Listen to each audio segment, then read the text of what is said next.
शहर में पिछले कितने सालों से परिवहन सेवा बंद है। महानगर पालिका द्वारा जो परिवहन होनी चाहिए उसके बारे में तो सभी को पता है किस तरीके से उसका इतिहास रहा है, लेकिन चुनाव जो है होते रहे हैं। भले परिवहन सेवा शहर में नहीं हो, लेकिन सभापति का चुनाव होता रहा है। और ऐसे में एक बार फिर से हम आपको खबर बताना चाहते हैं कि उल्लासनगर महानगर पालिका में परिवहन सभापति के पद का जो है चुनाव संपन्न हुआ, जिसमें भाजपा के सुभाष तनवड़े जो है इसमें जीतते हुए सामने आए और सभापति के पद में अब ये बैठ चुके हैं। ऐसे में इससे जो है इस चुनाव से जो कि लगातार होते आया उससे तो कोई विकास दिखाई नहीं दिया कि शहर में परिवहन सेवा शुरू हो पाए। लेकिन एक बार फिर से जो है आश्वासन के साथ और उम्मीदों के साथ और जनता को ये कहा गया कि जल्द से जल्द जो है परिवहन सेवा शुरू हो जाएगी। अब सभापति फिर से आ चुके हैं, ऐसे कई सभापति आ चुके हैं और बदली भी हो चुके हैं, लेकिन परिवहन सेवा अब तक नहीं आ पाई। लेकिन गौर करने वाली बात ये रही कि इस बार जो है सभापति का चुनाव होता है तो राजनीति जो है अपने चरम पे होती है। तो वही राजनीति जो है चरम पे नज़र आई जब भाजपा ने इस पद को जीता। यानी कि जब भाजपा के उम्मीदवार जो है सभापति के पद में आए तो भाजपा ने जो है शिवसेना पर सीधा जो है निशाना साधते हुए कहा कि ये जो जीत है ये जीत भाजपा की है और जो शिवसेना तोड़ मोड़ की जो राजनीति कर रही है उसके लिए जो है ये एक जवाब है। पालिका में परिवहन समिति के चुनाव संपन्न हुए, जिसमें भारतीय जनता पार्टी के हमारे सुभाष तन्वड़े जी आज विजयी हुए हैं। भारतीय जनता पार्टी की ये बहुत बड़ी जीत है। यह जीत हमारे पूर्व मंत्री महाराष्ट्र प्रदेश भाजपा के महासचिव श्री रविंद्र चव्हाण की जीत है। और देखा जाए तो जब से महाराष्ट्र में शिवसेना सत्ता में आई है तो भारतीय जनता पार्टी के लोगों को तोड़ने में लगी हुई थी, लेकिन उनकी एक भी यह जो चाल है कामयाब नहीं हुई है।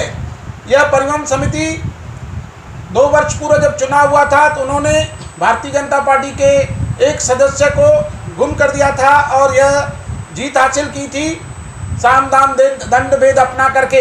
लेकिन पूरे महाराष्ट्र में कहीं भी अगर आप देखेंगे शिवसेना जो भाजपा के लोगों को तोड़ने का कार्य कर रही है उसमें असफल सिद्ध हो रही है।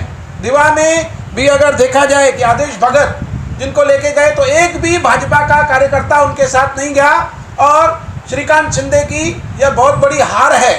श्रीकांत शिंदे जी छल कटपट की राजनीति अपना रहे हैं, जहाँ कहीं भी देखिए तो वह राजनीति उनकी सफल नहीं हो रही है। तो मैं कहूँगा कि आज यह उल्लासनगर महानगर पालिका की जो हार है वो यहाँ के खासदार श्रीकांत शिंदे की हार है और भाजपा के रविंद्र चव्हाण की बहुत बड़ी जीत है। हम लोगों ने 5 सदस्य होकर के भी हमने नामांकन भरा था। हमें पूर्ण विश्वास था कि हमें हमारे 5 के 5 वोट पक्के मिलेंगे, लेकिन हमें 2 वोट अधिक मिले और यह उनकी जो आपसी लड़ाई है उसका फायदा भारतीय जनता पार्टी को हुआ। भारतीय जनता पार्टी कभी भी छल कपट की राजनीति नहीं कर रही है। हमारे सुभाष तन्वड़े जी ने सोचा भी नहीं था कि आज वो परिवहन समिति के सभापति बनेंगे। उन्हें मालूम था कि मेरे जो 5 वोट हैं मुझे मिलेंगे, लेकिन उन्होंने देखा कि किस प्रकार श्री रविंद्र चव्हाण जी ने बिगड़ किसी से बात किए यहाँ पर आज यह गेम प्ले किया और हमारे सुभाष तन्वड़े जी विजयी हुए। और पहली बार मैं बता रहा हूँ कि आपको उल्लासनगर में सही मायने में एक अच्छा परिवहन सभापति मिला है और बहुत जल्द हम इसी वर्ष 2022 के अप्रैल महीने में बसें भी शुरू करेंगे, क्योंकि आज तक जितने चेयरमैन आते थे उन्हें न तो कोई नॉलेज होता था और न ही कार्य करने की कोई पद्धति समझते थे।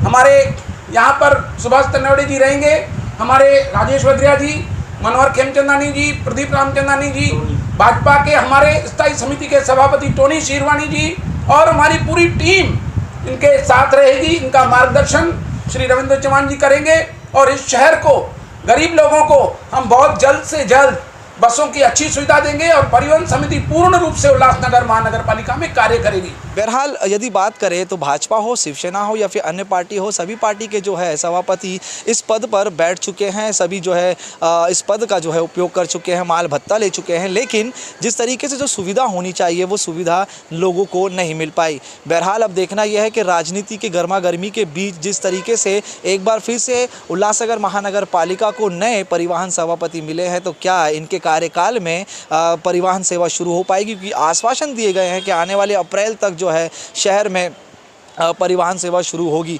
लेकिन सोचने वाली बात ये भी है कि जिस तरीके से पिछले कई वर्षों में जो परिवहन सेवा अब तक शुरू नहीं हो पाई, क्या वो शुरू हो पाएगी और इससे क्या कहीं ना कहीं जनता को लाभ मिल पाएगा, ये देखना जो है काफ़ी दिलचस्प होगा। क्योंकि चुनाव भी सर पे है और जो वादे किए जा रहे हैं वो आप समझ सकते हैं कि ये वादे किस प्रकार के वादे हैं, क्योंकि नेता अब आपके दरवाजे आने वाले हैं।